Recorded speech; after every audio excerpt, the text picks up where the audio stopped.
After I acquired a certain revolver from Dale yesterday, I spent the remainder of the night staring at it. I played around with it a little, harmlessly imitating some rather cool Western scenes. I admit that didn't help me making any sense of it, though. Either way, when I finally went to bed, I took it with me and placed it on my nightstand. For some reason, I felt like I wanted to keep it close to me. The revolver has a standard 6-cylinder slot. When I checked it, I found that there were 5 rounds in it. This was unsurprising, seeing as back in the day, cowboys wouldn't load them fully. From what I know due to my extensive research, and by that I mean hours and hours of watching westerns, that is because these early revolvers did not have any safety mechanisms, and their hammers would always be resting with the striking pin right on the cartridge. This meant that a small bump on the hammer would be sufficient to trigger an accidental shot. If one chamber is left empty, though, it can be turned to be right in front of the hammer, avoiding the revolver firing by accident. Other than that, I found the adornments in its handle to be quite intriguing as well. While most of them seemed to only serve aesthetic purposes, I also discovered the letters C and M carved into the shiny, polished wood. I figured they must be its former owner's initials. The only person I know with their last name to start with an M is Dale, but of course I won't say his full name on here. This led me to believe that the revolver must once have belonged to one of his ancestors. I imagine it was handed down over the generations, but for it to be such a valuable heirloom, he sure was suspiciously eager to get rid of it. Whether he gave it to me as a means of protecting myself against upper management, or with some other hidden intention, is beyond me. But I guess I have enough time to find out. After all, Dale and I are now officially on the same side, even though I admit that gets me thinking, if him and I are in the same boat, then who's in the other one? The more I keep thinking about it, the more it confuses me. I believe I should really focus on the facts. The first thing I did after getting up this morning was to gather the items Dale had advised me to keep on my person. Iron, laurel, silver, sage, salt, and red verbena. Now, I'm not stupid. I am well aware that all of these items hold supernatural meaning.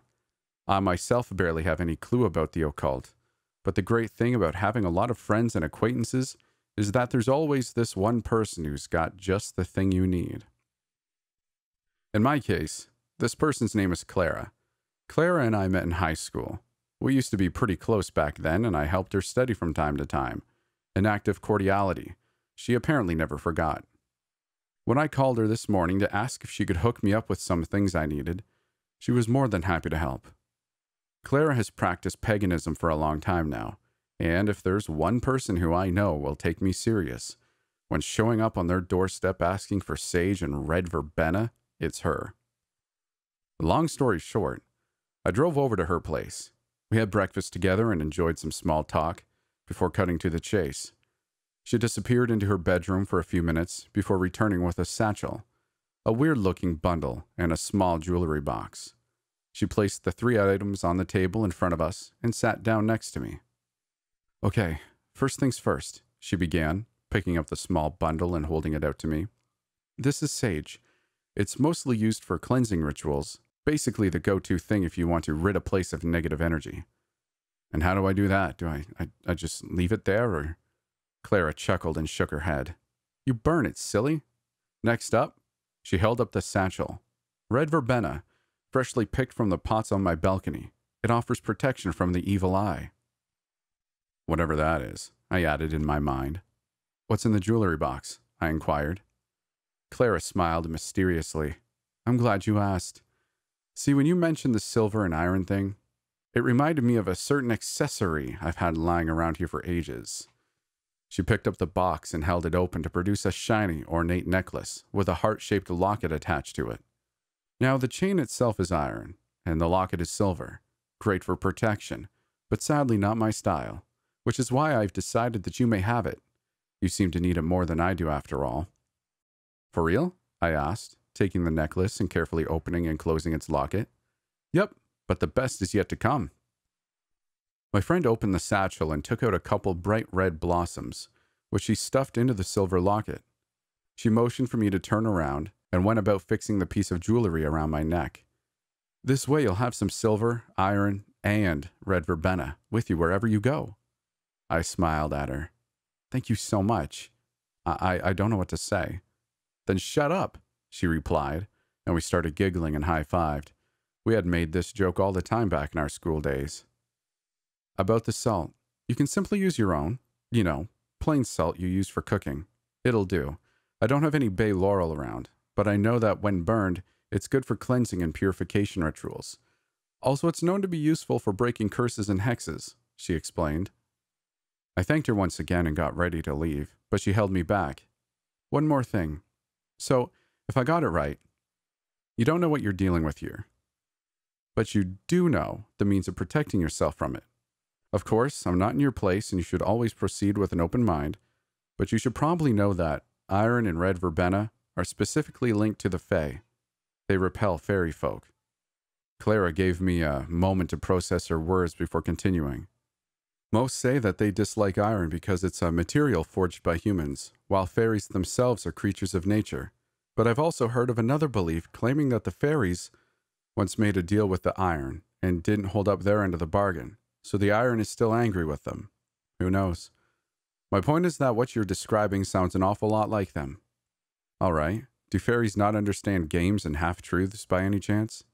Claire frowned. No, actually, they're known to be tricksters. You've got to be crazy careful when talking to them, since they tend to play around with the exact wording and stuff to screw you over. It's very important not to offend them. They're spiteful little... She lowered her voice. Bastards. You never know when they might be listening. Now you're just trying to scare me. Clara winked and opened the door for me, seeing me out. You should come back sometime to chat some more. She called after me cheerfully, and I gave an affirmative thumbs up as I ventured down the stairs in her apartment building's hallway. My next stop was once again my neighbor's place. The elderly lady opened the door for me with a knowing smile. Well, if it isn't Leia. Need some more laurel? She offered with a grin. Yes, actually, I've been thinking, could I buy one of your potted bays, maybe? I inquired, fumbling for my wallet. The lady was a bit taken aback, but willingly went for her living room and came back with a small laurel tree in a pot. She had some trouble dragging it to the doorstep, so I quickly took it from her, lifting it up with ease. I gave her $30 for it. She had only asked for 10, but I told her I had to make up for all the inconveniences my pestering for twigs had caused for these last few days. Later, I covered up every mirror in my house, either by removing them or turning them around, or by cloaking them with bedsheets and the like. My reasoning behind this is that whatever came over me in that restroom happened after I was staring at my reflection for too long, so I should probably avoid seeing it for a little while. Normally, I'd think that whatever happens in the park stays there, but after the incident with Dale yesterday, who says that upper management isn't able to influence me at any given time and place? I went to work today wearing the verbena locket, my backpack filled with iron nails, bay laurel, and cooking salt I had refilled into a small jar. There was one more thing I did, though, before getting on my way. I called Anne. She greeted me as cheerfully as ever, as if the creepy bathroom incident had never taken place. Hi, how are you doing? Still violent? I grinned. No, I'm fine. Hey, is there any chance I could see the mime today? Sorry, but I'm not in today. I'm at my mom's. It's her birthday, but I'd gladly get you to him tomorrow. I told her that would probably do, and thanked her, figuring I'd focus on the aged diva and the pianist for the time being. I was less than willing to face the mime by myself, but the pretenders from the Hollywood section aren't nearly as threatening in my opinion. I got to the park at around 11. After minding the sock puppet, I went back for Hollywood. I had never really noticed how creepy it looked with nobody on the streets. The only sound that broke the silence was the quiet melody of the piano, which grew louder and louder the closer I got to the restaurant the pianist resides in. Looking in through the building's glass front, however, I stopped in my tracks.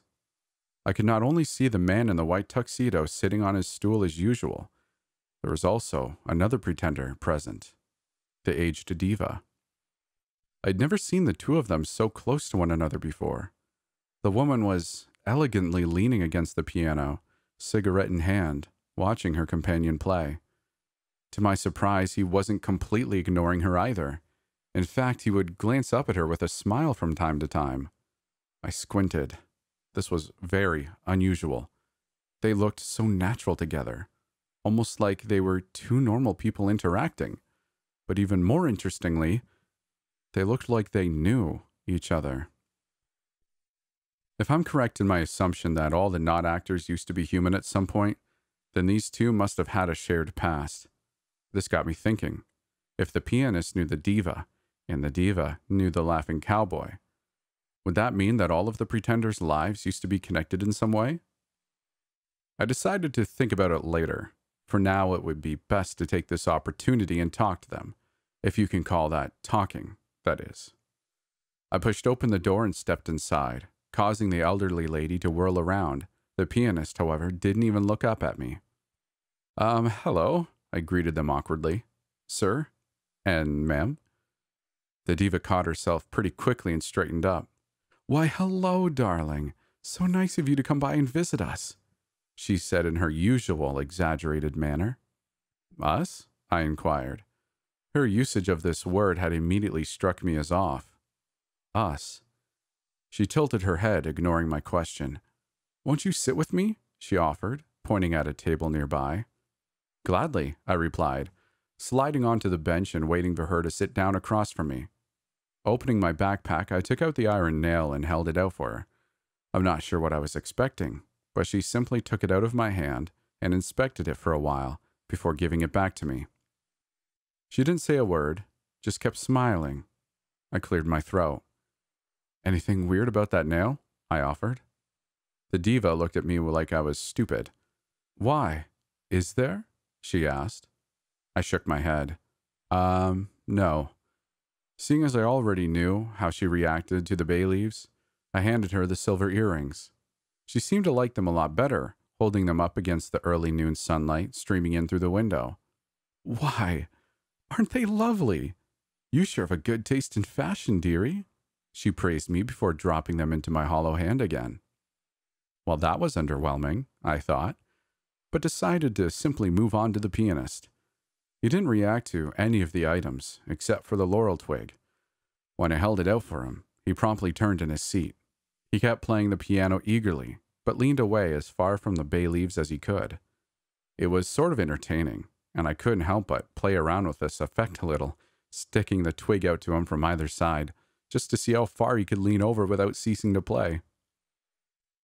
I finally decided that enough was enough, and put the laurel twig away. I wasn't ready to leave, though. It was weird how aware the two had seemed of one another when they had been by themselves. So I asked, not to be intrusive, but are you two together or something? The pianist didn't react, but the aged diva instantly looked up. She opened her mouth as if to say something, but the only thing that escaped her lips was a dry, throaty, choking noise. We, she cawed, before suddenly throwing her head back and gagging. We, she pressed out. Dear-y. I took a step back. I hadn't seen her like this before. What's happening to you? I stammered, unsure of what to do. Normally her face would melt off. That I was used to. But this? I was almost relieved when I saw her wrinkled skin slowly flow downwards, her scalp following soon after. Then a loud pop, and she was gone. I stared in shock at the glittering spot where she had just been standing. It was like she had been trying to tell me something this time.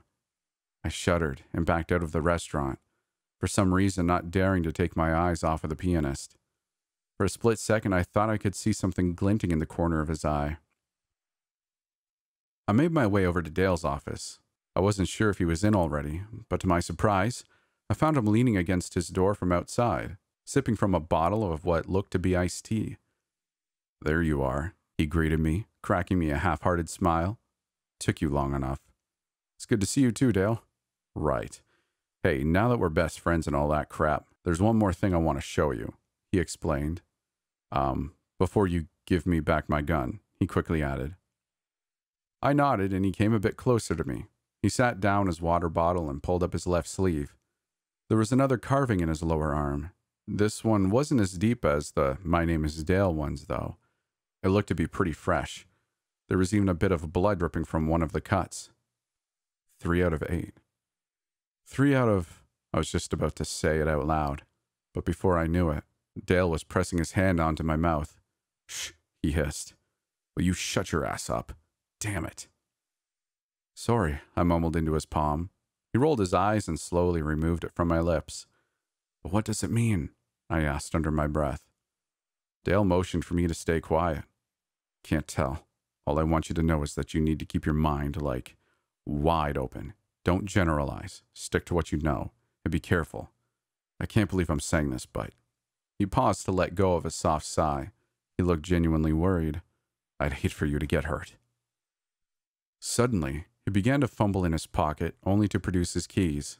His eyes had become glazed and empty, and I watched in shock as he proceeded to lift the sharp object and slam it down onto his left palm with such force that it pierced the flesh.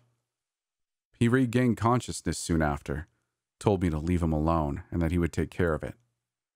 After this rather bizarre conversation, I gave him back his gun and went for the last thing on my to-do list for the day.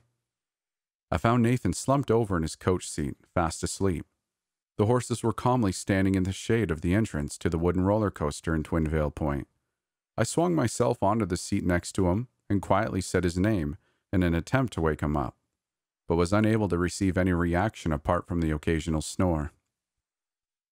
He looked peaceful, and I didn't really want to startle him, so I merely took the stork plushie out of my backpack and placed it in his lap, right next to where his hands were resting. To my surprise, his fingers almost immediately curled around it. I couldn't help but smile at the sight.